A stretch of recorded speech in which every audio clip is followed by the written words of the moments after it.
Real people, real crimes, real life drama.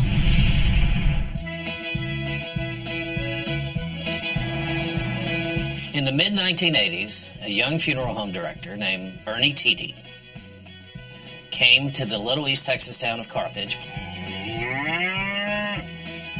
It's beautiful, yes. I love the people here in Carthage. Carthage is just a small town of 6,000 people. A lot of people got very wealthy on oil and gas. There's a lot of little widows in town who have a lot of money, none more so than Mrs. Marjorie Nugent. Bernie Tiede was running a con on my grandmother. He picked up a gun, shot her 4 times in the back, and then he buried her in her own deep freeze. My name is Bernie Tiede. You may have heard about me. This is my story. They did a movie about me called Bernie. Jack Black was going to play you? Yes. Richard Linklater is my favorite filmmaker I've ever worked with. All right, cut. I'm Rick Linklater, and I directed the movie Bernie. There was something about this story that stayed with me, and I think it was that relationship, the Miss Nugent-Bernie relationship. And the Bernie Tiede that you know, is he a good man? He's the sweetest guy. You know, he's a great man. Very complex character. Is that part of what attracted you to this film? The thing about playing Bernie is that he's lovable, and it's really important to Bernie that he be loved. Perfect submission. And I can relate to that.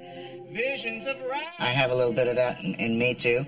You know, this would be funny if it wasn't so damn sad. Apparently, Marjorie was tough. She was vile and hateful and just mean. Hello? She was very loving. I miss her. Bernie stole $3.8 million from my grandmother, and then he put 4 bullets in her back at close range. How did this happen? And that was what the movie explored. She didn't have a lot of friends. She didn't have a lot of people around her to take care of her and to love her. And that's where Bernie came in. Did she ever look at you, Bernie, and say, Bernie, I love you? Well, we often told each other that, yes. She was a wonderful woman and didn't deserve to be executed by Bernie Tiede. I have to live with this every day of my life, and I don't like that. I think the film is asking the question, can the nicest person in the world I don't like thinking ill of Marjorie. be capable of the worst act?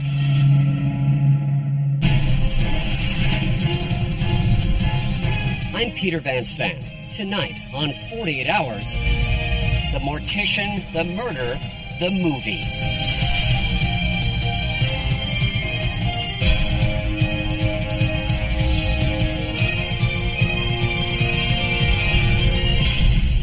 "48 Hours" will be back in 90 seconds.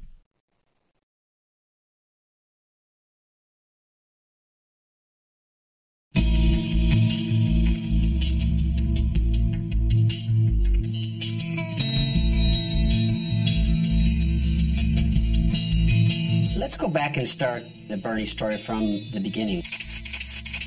Where'd you grow up? Well, right here in East Texas.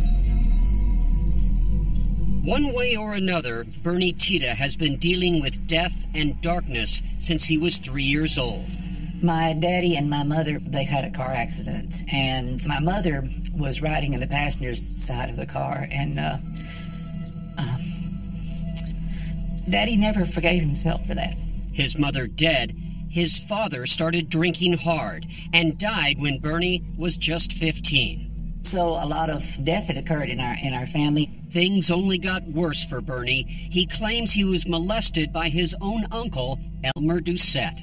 12 when my uncle began molesting me. Doucette has always denied Bernie's allegations. Did it darken your world in some way? Yes, it did. Bernie learned firsthand that the wounded, lonely, and those the dead leave behind need comforting. This was Bernie Tiede's world. I guess you could say that's true, yeah. Carlton Schamberger is the owner of Hawthorne Funeral Home, where Bernie worked for 9 years. He was very successful here at Hawthorne's and as a funeral director overall. He could do everything. He could. He was talented, could do everything from makeup, hair. He could sing, he could preach. Even out coloration, then apply highlights. It would just be part of what inspired director Richard Linklater and actor Jack Black to collaborate on the darkly comic movie Bernie.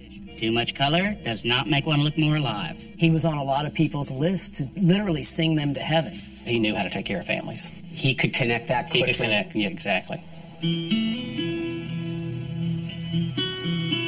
So it wasn't long after 27-year-old Bernie arrived in Carthage back in 1985 that everyone seemed to know him.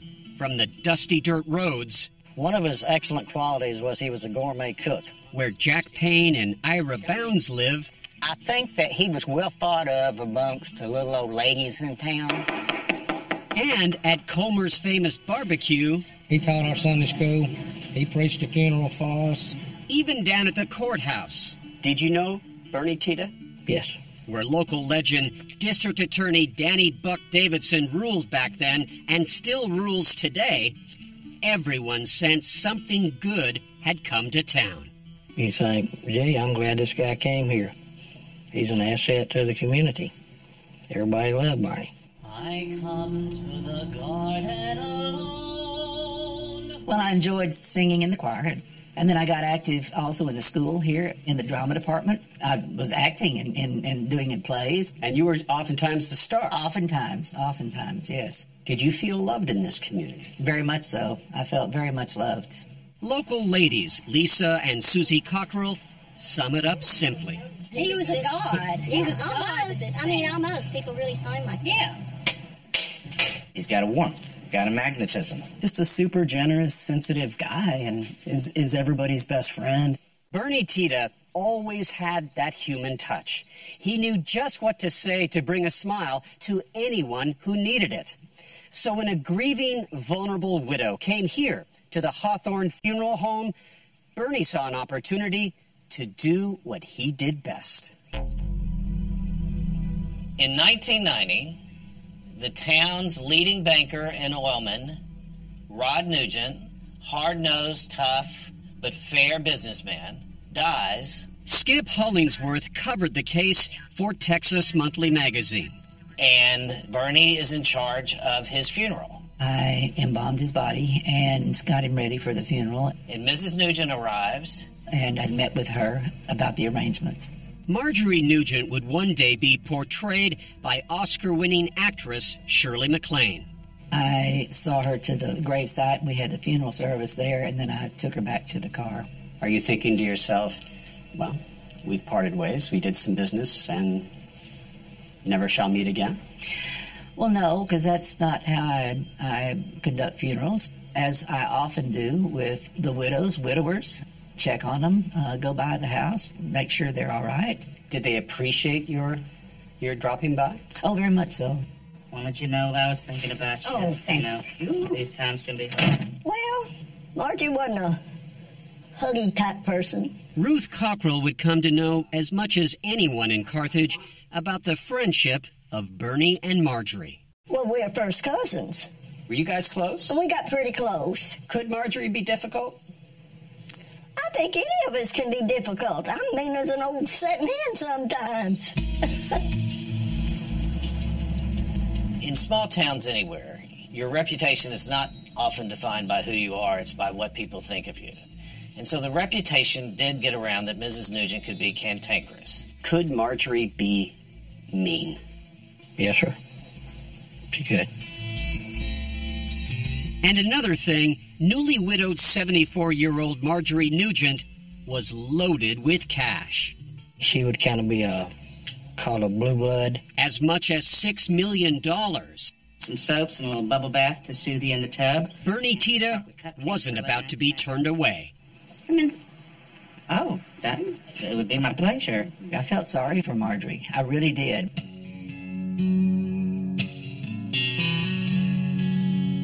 And soon, Marjorie and Bernie were seen on the scene.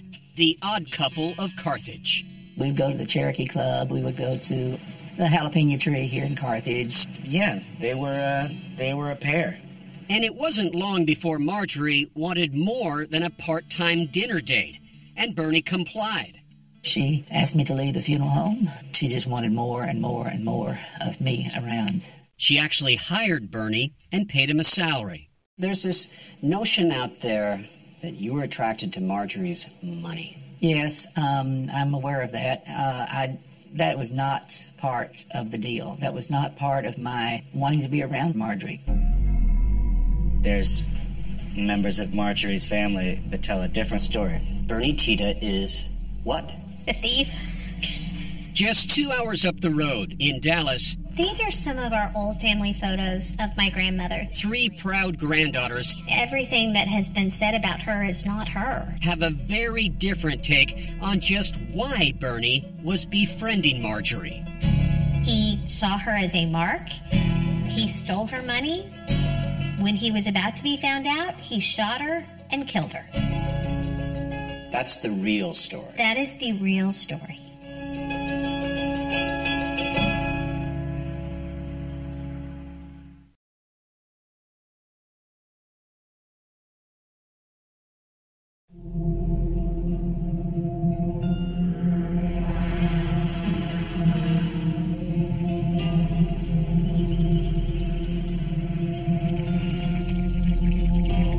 Is this case about money?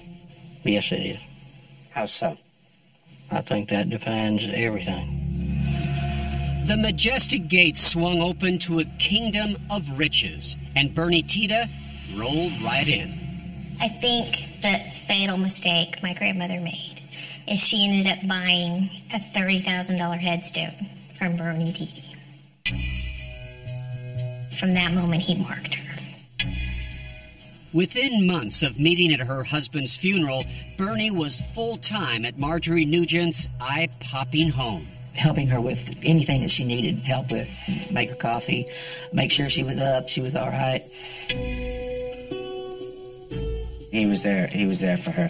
They loved each other. Yeah, Bernie loves everybody. And I think he's the one person in the world in that era who could feel that from Marge when no one else could. I never thought of them as being lovey-doveys. Never. Just together, just friends. I never saw them kiss. You never did? Nope. And D.A. Danny Buck probably never would, because there was something about Bernie that made folks wonder back then.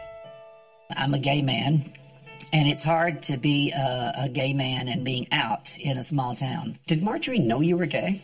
We never discussed it. Never discussed it? No. So, what was the attraction? She's 42 years older than you? Right. He was targeting wealthy women. Well, I think the attraction for Marjorie was the same as it was for everybody else in town. He was just a lovable guy. When you spend time with him, you want to hang out with him.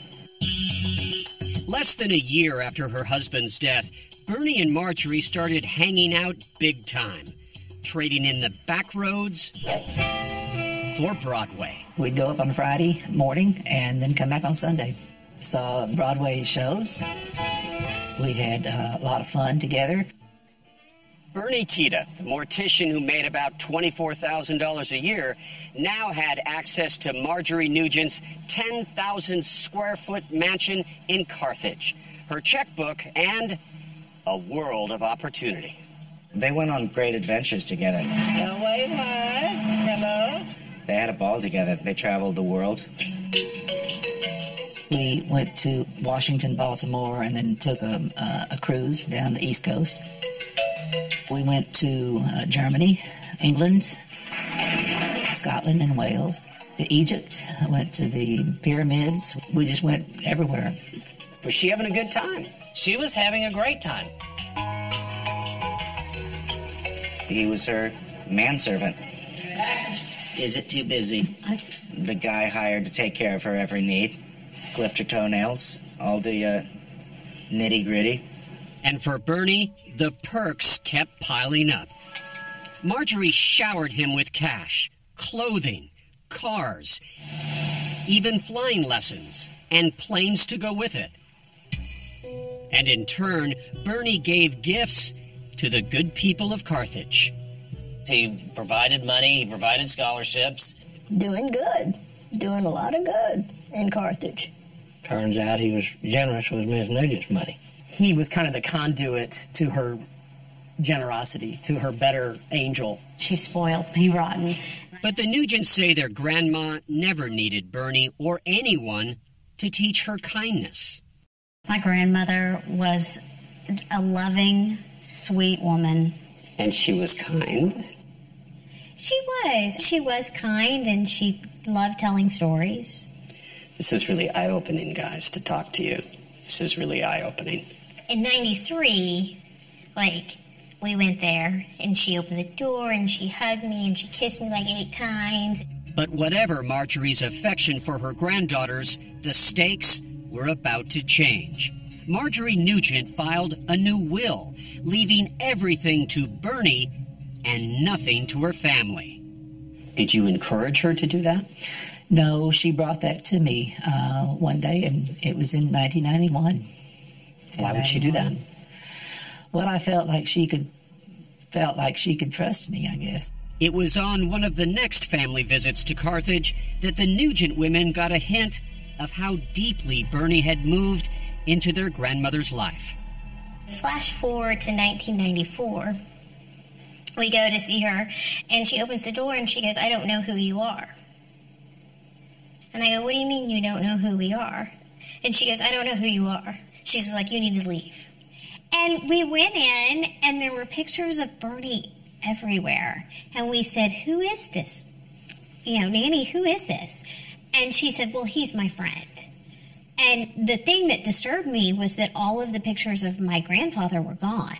For Shanna, Alexandria, and Susan, Grandma Marjorie's new behavior was disturbing. She was like a schoolgirl in love. And the motives of her new companion deeply suspect. We believe that my grandmother was in love with Bernie and believed that he was in love with her. When was the last time you guys saw your grandmother alive? That visit in 1994. And now they worried that Bernie was well on the way to tricking Marjorie out of millions. I think it's the perfect example of a sweetheart scam that I have ever seen. My grandmother believed he loved her. How do you know that? Because I saw her. But Bernie tells a different story, claiming that after 5 years attending to Marjorie, the relationship had soured. And that even though he had his own modest home, he felt trapped by Marjorie and wanted out. Bernie claims Marjorie's 24/7 demands had turned into an abusive relationship. She was very mean-spirited, very abrupt with me, very... Could she be abusive? Yes, very much so. In some ways, was her place his gilded cage, and she closed the door on that cage? Yeah. We were in a heated discussion about, I told her, I said, I can't do this anymore. And I said, I can't be your friend anymore. I just can't do this. Go ahead, desert me. She was very distraught. You can't leave me. You're not going to leave me. No one has ever left me. So I backed my car out of the garage, and by the time I got out there, she had locked the gate on me. Until I finally I said, okay, I won't leave you. I won't leave. Well, just park your car, jump over the gate, run, or, whatever. But Bernie is not one built for conflict. I think he takes it as his fate. I can't get away from this woman. The door's right there, Bernie. But it's not as simple as that. People get trapped. People get trapped. No exit, no way out. And at least according to Bernie, feeling like Marjorie Nugent's prisoner reminded him of the abuse he says he suffered as a boy. And in some ways, did you feel trapped in this relationship just as you had been trapped with your uncle? Yes. Yes, I did. I think he is a killer. I think he has no remorse. I don't believe a word that comes out of the man's mouth. Go to 48 Hours Facebook page to see more of our interview with Jack Black.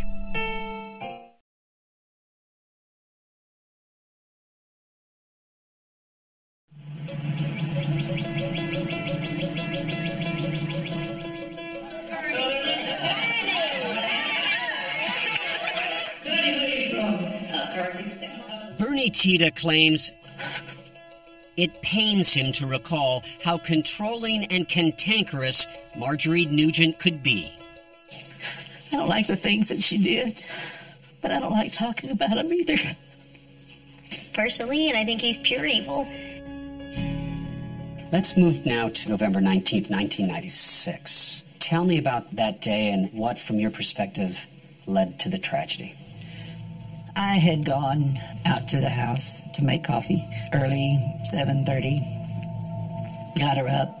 That's enough of that, I don't want you to talk about the shooting. This is attorney Jody Cole. She would eventually become a big part of Bernie Tiede's life. This is all public records. I do not want him to talk about the shooting. And how his story would be told. That's enough. Yet when we spoke with Bernie, Jody Cole stopped him from telling those grisly details. Hard facts everyone from Carthage to Hollywood now knows. Shot her in the back 4 times. Shot her dead with this .22 caliber rifle. The first bullet in her back makes her paralyzed, so she falls straight down onto the concrete. He shoots her again. He then walks straight up to her body, puts the muzzle to the gun to the back of her, and shoots it 2 more times. Those graphic details would be missing from the movie. I remember right before we shot that scene, I went up to Jack Black and I said, "Have you ever killed anyone in a movie?" Like this. Yeah. That was one of the hardest scenes in the movie. You see a scene like that in the script, and you circle it in the calendar when you're going to shoot that, and you think about it a lot. Audrey, can you say something? No, Jesus, no, what have I done? I'm sorry that happened in my life. I caused the death of somebody that I loved. Days turned into months as Bernie kept his awful secret. And Marjorie's family, they began to wonder what had become of Grandma. I started asking my dad, "Have you heard from Nanny? I can't get her. And, maybe she's on another trip. She'll call you when she gets back." And the Nugent women, all busy college students at the time, This was Christmas. It's my grandparents. admit there was a reluctance to reach out to Grandma Marjorie. We had this strange encounter in 1994 where we didn't feel welcome. And every Sunday he'd come sit right beside me and give me a full report on Margie. And what were you thinking to yourself? I'm thinking you're lying. That's what I'm thinking. And I just made up one thing or another. You told one she had Alzheimer's, another she was in the hospital. It was such a difficult time. And Mama would tell us what he had been saying. And it's like, Mama, are you crazy? He's either got her locked up in the house, poisoning her, or he's already killed her. If I had gone to the police and then been proven wrong, I would have been left out of Carthage because people thought so much of Bernie.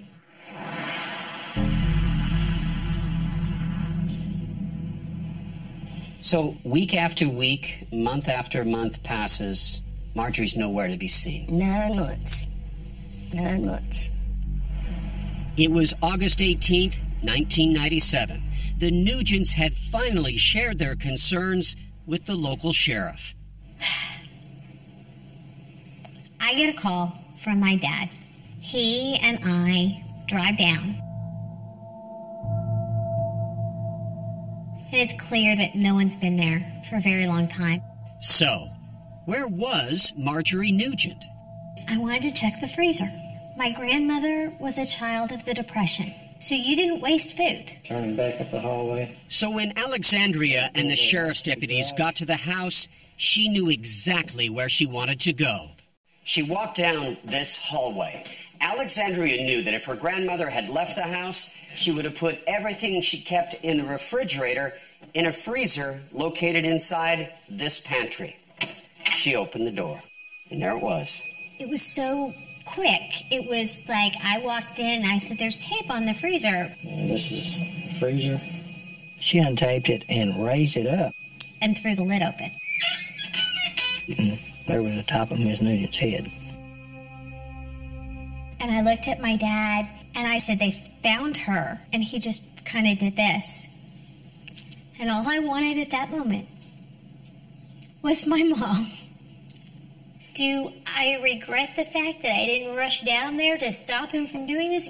Yes, because that's what you do when you love someone and you find out that the person that they were in love with shot them 4 times in the back, and you think, how could I have saved them?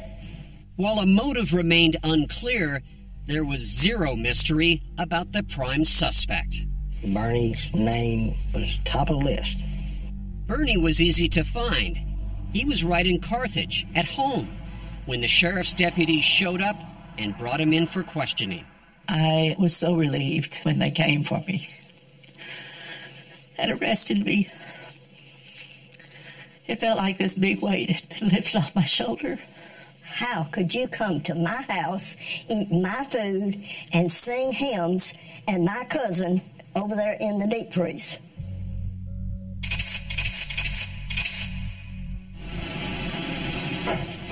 It's grim when, you see an old lady on video being pulled out of a freezer. Those are images that stay with you. And I think it took 2 days to thaw her out and for them to do an autopsy.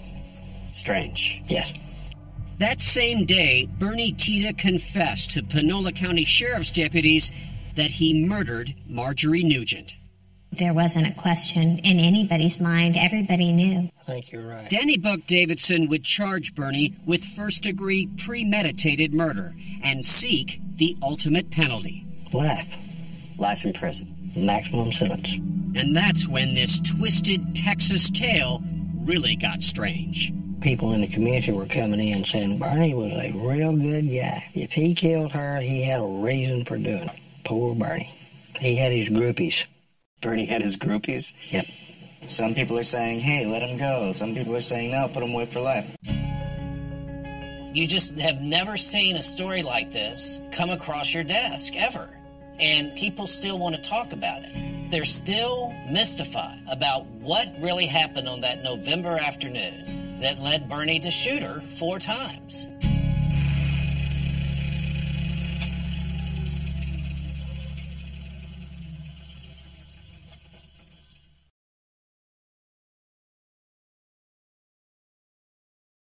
I'd stay in the garden with you. Bernie Tita had preached and comforted and sang his way into this proud small town's everyday life. He held a special place in the hearts of many people in Carthage, Texas. Some folks even suggested Bernie was next door to the angels. And I said, he's an angel, all right. He's an angel of death. Your job as a prosecutor, you got a man who's admitted he put 4 bullets in the back of a little old lady. Put her in a freezer and kept spending her money while she was dead. And you have a community saying, leave him alone. That's right. What would they say?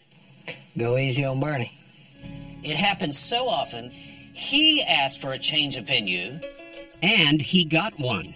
The trial of Bernie Tita for murdering Marjorie Nugent was moved 50 miles away. And in February of 1999, Danny Buck told his tale to a jury who had never heard about Bernie. I thought it was greed and betrayal. That's what I sold to the jury. Bernie's defense was that he killed Marjorie in an act of passion, that her murder was not premeditated. I don't know what happened that morning. The jury did not relate to him. They related to me. The trial lasted less than a week. How long did it take this jury to make its decision? I think it took them maybe 20 minutes to find him guilty. 9 years after he met Marjorie Nugent at her husband's funeral, Bernie was sentenced to life in prison. Which is the top max sentence. And I felt pretty good about it. I deserve time. I've done a particularly horrible thing, the worst thing in my life. Case closed. Except for this. Richard Linklater couldn't get the tale of Bernie Tita out of his head. I ended up attending the trial and started thinking of this, that maybe there's a movie here. Rick and Skip Hollingsworth wrote the Bernie screenplay and brought it to Jack Black. And he said, hey, I never told you about this thing that I've been obsessed with, this story about this fella Bernie Tiede. And so I said, let me read this thing. Amazing. Jack Black became so intrigued, he agreed to play the lead role.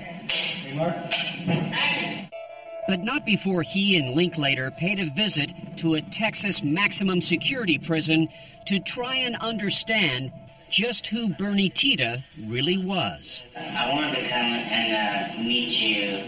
I still think it's important if I want to play a real person that I should meet you. I love to be around people. I'm just a people person. Black wanted to know what made Bernie tick, right down to what he felt in the days after he murdered Marjorie.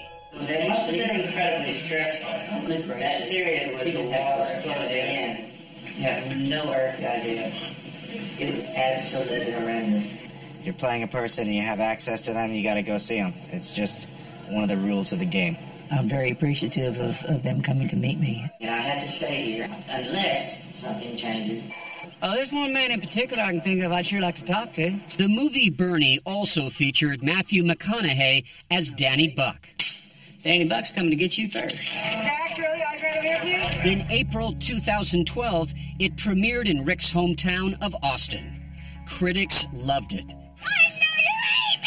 This idea that my grandmother was a monster is ludicrous. The Nugent family thought it was beyond offensive. It was a complete lie. It was devastating to us. I mean, they took the most awful part of our lives and just laughed about it and joked about it. It's like he cast a spell over the entire area. And now, the Bernie Tiede story was about to take yet another bizarre twist that began right at the movie premiere. A little feisty lady comes up to me and says, I bet there was some, crazy stuff going on at the trial. She's appeals lawyer Jody Cole. And after watching the movie, she got a hunch that the trial of Bernie Tiede had been a miscarriage of justice. I want the world to know that Bernie Tiede is a good person and that this outcome is unacceptable. I said, look at that, he snaps. And so I thought, why did he get a life sentence? She asked Linklater if he had the transcripts from Tiede's 1999 murder trial. He came with his boxes of transcripts. Put it on her desk and say, I don't know, have at it. Jody pored over the files, knowing that Bernie's life sentence hinged on Danny Buck's argument that the murder was premeditated. And within a couple of weeks, she had come to see me. Is there a miracle that's about to occur? Yes. And Jody Cole did a lot of work toward that miracle happening. All right.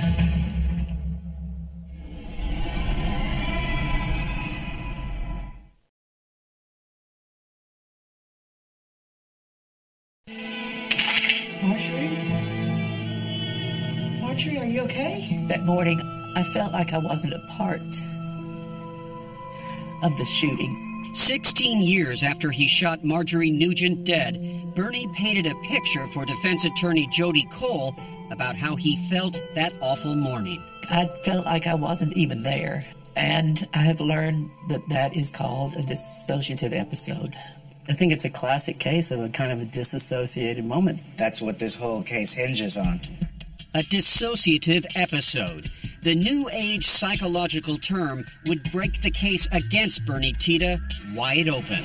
When they are overwhelmed with stress and emotion, they actually disassociate, which is leave their body. And Bernie's body, the theory goes, killed Marjorie without his mind taking part. And he shot her. Yes, involuntarily.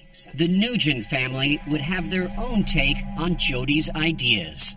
Not connected with reality. Thoroughly confused. This woman had been abusing him for a very long time, and his body acted in a way to end that abuse.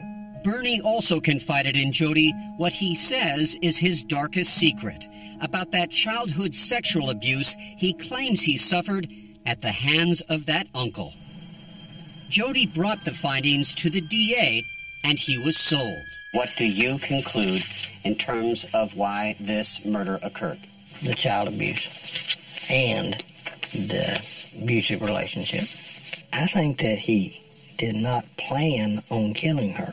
Danny Buck says if he had to do it all over again, he would have sought a much lighter sentence. 20 years would have been the maximum sentence. Not because Danny Buck wants 20, it's what the law says. Danny Buck then went to bat for the killer he had once helped convict.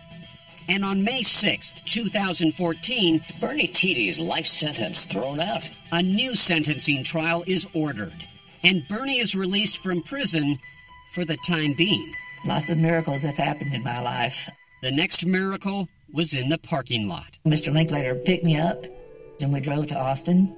The real-life Bernie Tity just got out of an East Texas prison. This is Bernie's little apartment. He lived down here. He put me up in his apartment at his home. In some ways, did Bernie become part of the family? Yeah, very much. I mean, did he ever babysit your kids? Yeah. In Austin, Bernie went about creating a new life, all on borrowed time.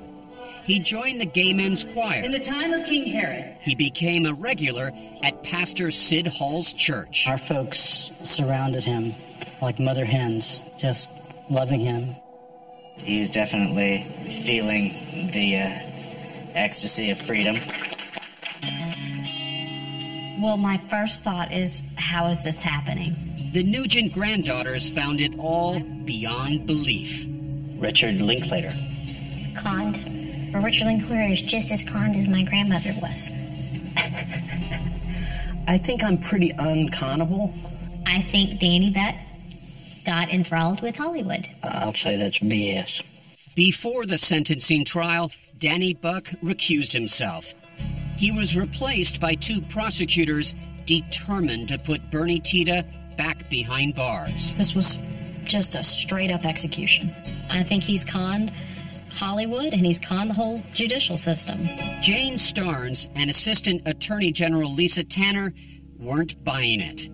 Bernie didn't have a dissociative episode. This case is about abusing elderly, vulnerable people. It's about abusing Marjorie Nugent financially, and it's about just cold-blooded murder. What do we have in front of us here? We have just small portions of the paper trail. Lisa Tanner would allege Bernie regularly forged Marjorie Nugent's signature. He was very good at signing her signature. Manually manipulated her bank accounts. This is what he showed Marjorie, but this is what he really deposited. We had 14 of these. Altered her brokerage statements. The original of this document is literally a cut and pasted, dummied up statement. All of this, he's pocketing her money. Both while Marjorie was alive and after Bernie had killed her and stuffed her in her freezer. The numbers ended up being approximately $3.8 million total. Bernie's motive for murder came into focus. He was about to be found out about. In April 2016, after 2 years of freedom, Bernie Tita's new sentencing trial began. Is the jury here and ready to go? It was moved to Henderson, Texas, because Bernie still had so many friends and fans in Carthage. We'll begin with the state. Ms. Tanner. Lisa Tanner put Bernie in her sights. This is a real case with a real murderer. He did that. And Hollywood. So we're going to talk about that in a non-fictionalized, non-Hollywoodized kind of way. Hollywood means, lack of morality. Thank you, guys. But I took that really personal because I don't live in Hollywood. I'm an indie Texas director. Rick Linklater was called to the stand to defend his friend. I think he's an incredibly nice, generous man who, did a horrible thing. The director and those who love Bernie argued he had paid his dues with time already served. 16 years? Yeah, I'd say he served enough time. And Bernie's uncle, under oath, denied ever having molested Bernie, but did admit writing him a letter sexual in nature. Bernie did not testify at the trial. I mean, They're just some questions that don't have any answers. Two dramatic versions of Marjorie Nugent's murder have now been told. One on the big screen, the other in a courtroom in Henderson, Texas. The question now is, who will the jurors believe? Sudden passion, dissociative episode, snapping. When he took that gun and pointed it down straight to the ground and put it in her back, that justified a life sentence then. Bernie, are you a danger to society? No, sir, not at all. The jury goes out to deliberate. Alexandria, what's going through your mind? You know, at that moment, all you can do is pray.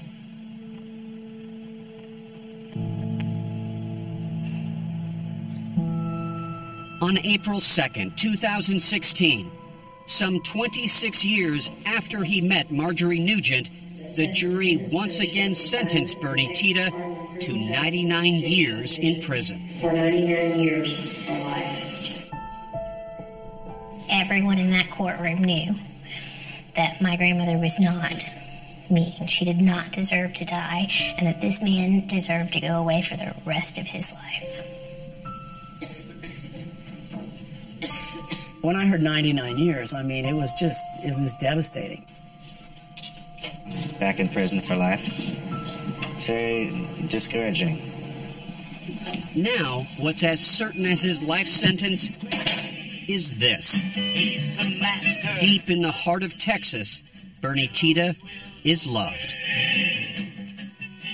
Even today, is there a Bernie Tiede fan club in Carthage?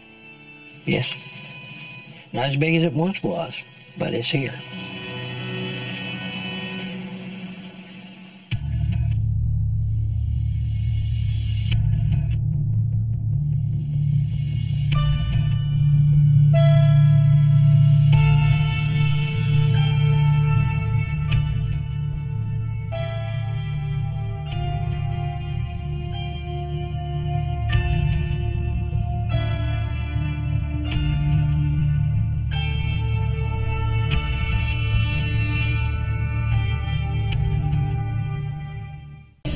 Season.